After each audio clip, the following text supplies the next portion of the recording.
Bonjour tout le monde, bienvenue à cette deuxième vidéo dans le cadre du cours de partenariat sous le thème, dans le fond, des phases de la relation d'aide.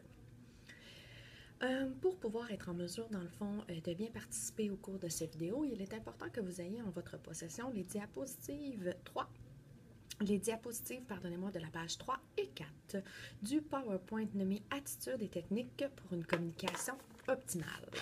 Nous allons donc partir, dans le fond, la présentation avec cette diapositive-ci. L'objectif de cette présentation est vraiment de vous amener à distinguer les phases de la relation d'aide pour être en mesure, dans le fond, de réfléchir à savoir si vous respectez celle-ci lors de vos contextes d'entretien et sur laquelle vous devez travailler principalement. Donc, au cours de vos cours de comportement humain 1 et 2, vous avez déjà travaillé énormément avec Serge sur la phase d'exploitation et travail qui est celle-ci.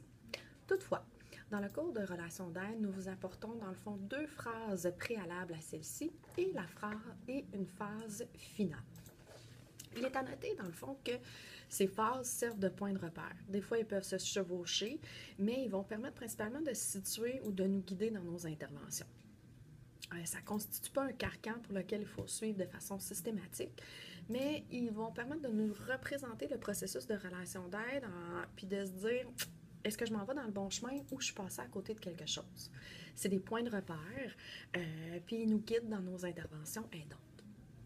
Donc, on pourrait changer et aller à la première diapositive qui présente le tableau suivant.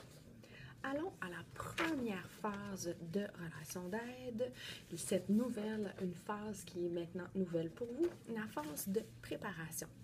La phase de préparation, dans le fond, ça va simplement concerner l'infirmière.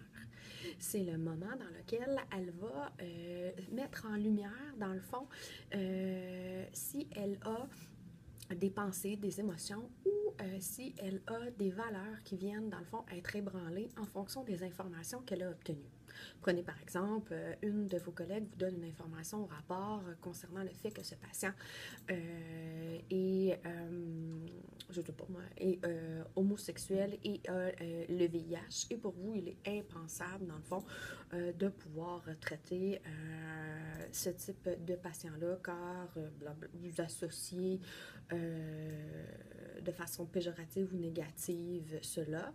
Ou tout simplement, vous pouvez prendre aussi une autre situation d'une infirmière qui vous dit que ce patient-là est un patient qui vit dans la rue puisqu'il a perdu ses emplois et qui consomme de la drogue. Donc, pour vous, vous voyez que vos valeurs personnelles sont ébranlées. C'est vraiment dans ces moments-là que vous mettez en ligne vos pensées, vos émotions, puis vous dites, ouais, c'est-tu la bonne affaire que je suis en train de penser, puis c'est-tu mes valeurs personnelles vont-tu prendre le dessus?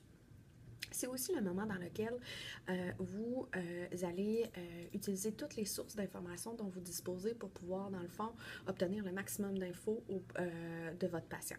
Pensez par exemple au PSTI, au PTI, au rapport des équipes interdisciplinaires, aux notes de consultation, aux dernières notes, aux rapports que vous obtenez.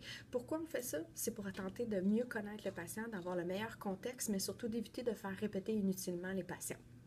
Ils vont avoir l'impression, dans le fond, qu'on établit, qu'on reconnaît leur situation, qu'on est au courant, puis que nous sommes en lien avec ceux-ci, puis qu'on veut les aider.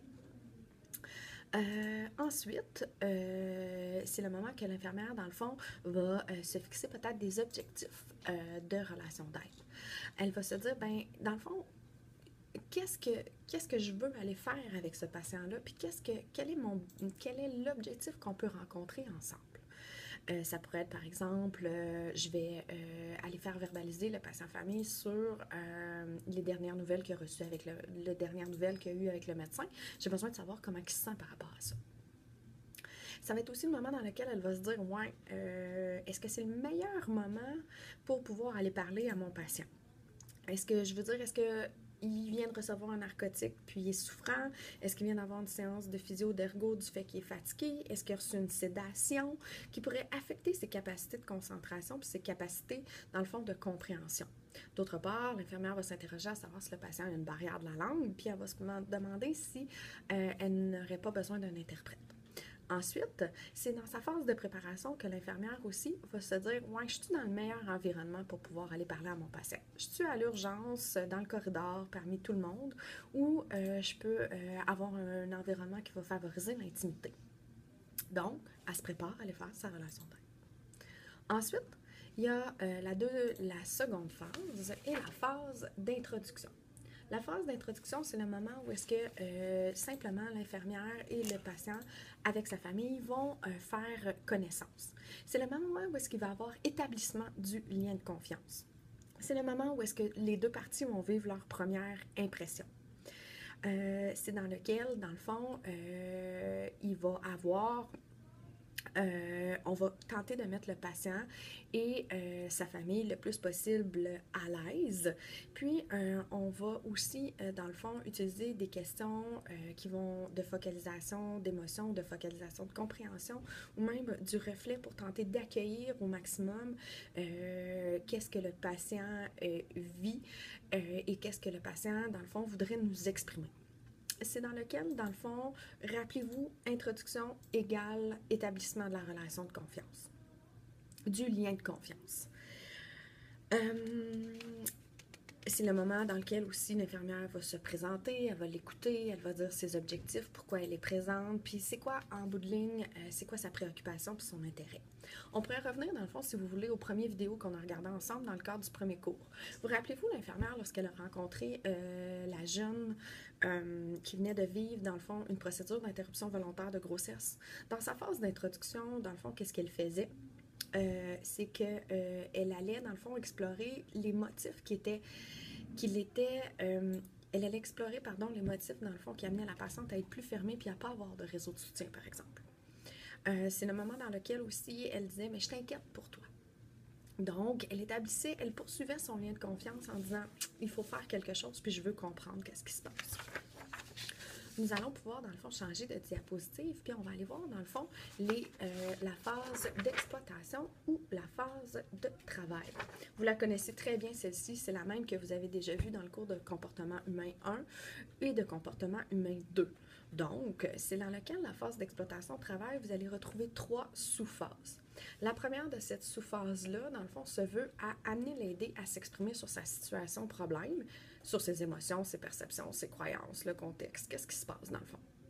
Ensuite, l'autre phase, c'est à dire, c'est quoi les composantes de ce problème-là? Puis s'assurer que les deux, on parle de la même affaire. Parce que souvent, on se dit, OK, j'ai peut-être compris, là, mais en bout de ligne, on ne dit pas les mêmes choses. Donc, c'est le moment dans lequel vous allez dire, OK, là, ce que je comprends, c'est que par la suite, la dernière phase, c'est le moment dans lequel vous allez explorer les scénarios de solution avec votre patient famille, puis vous allez surtout voir avec lui, dans le fond, s'il a déjà réfléchi à des ressources, puis s'il y a une idée de solution qu'il pourrait mettre en place. Mais pour pouvoir réussir à se rendre aux ressources, la plus importante des choses à faire, c'est de savoir de quoi qu'on parle, puis de s'entendre sur quoi qu'on parle, puis après, on va pouvoir aller au niveau des ressources. Puis quand je parle d'explorer, je parle donc d'aller explorer tous les éléments du contexte qui peuvent avoir une influence. Souvent, on va être beaucoup porté à explorer la situation et à tomber directement au niveau des ressources. N'oubliez pas qu'il faut être en mesure, dans le fond, avant tout, de faire une formulation d'hypothèse ou même une reformulation synthèse pour pouvoir s'assurer qu'on parle tous les deux de la même chose et qu'on a tous les deux la même compréhension du problème. Finalement, la dernière phase, qui est une nouvelle phase que vous n'avez pas entendu parler, et la fin de la relation ou la conclusion. Ça veut un moment dans lequel vous allez, dans le fond, préparer votre patient à la fin de la relation. Vous allez, dans le fond, le remercier de ses efforts, l'encourager dans ceux-ci, le remercier de sa collaboration, l'amener à... C'est le moment dans lequel vous allez faire votre note au dossier, vous allez mettre à jour votre PTI, votre PSTI, vous allez faire vos notes d'observation. La conclusion, vous en rendez pas compte, mais vous en faites beaucoup plus que vous pensez.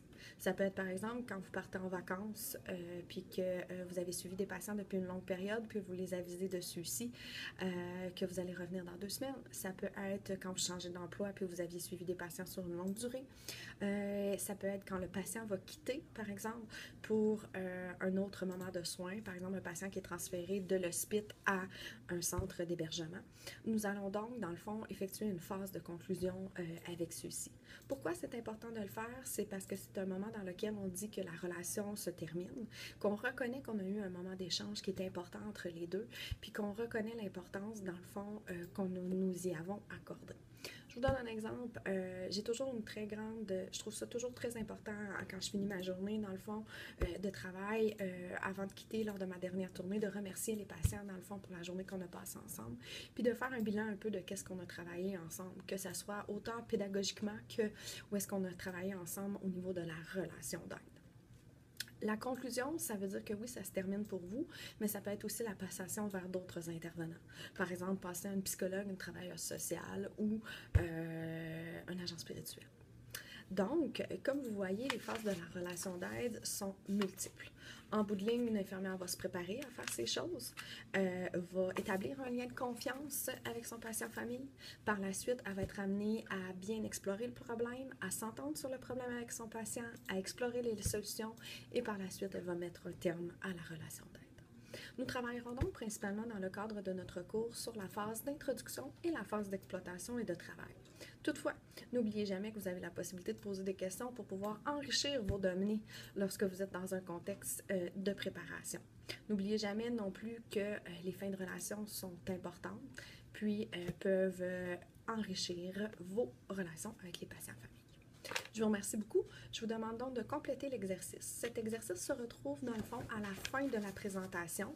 Elle se retrouve principalement dans le fond tout de suite après la phase de conclusion dans laquelle vous devez aller déterminer des différentes phases de relation d'aide en fonction des éléments du contexte qui sont présentés. Donc, merci beaucoup. À la prochaine!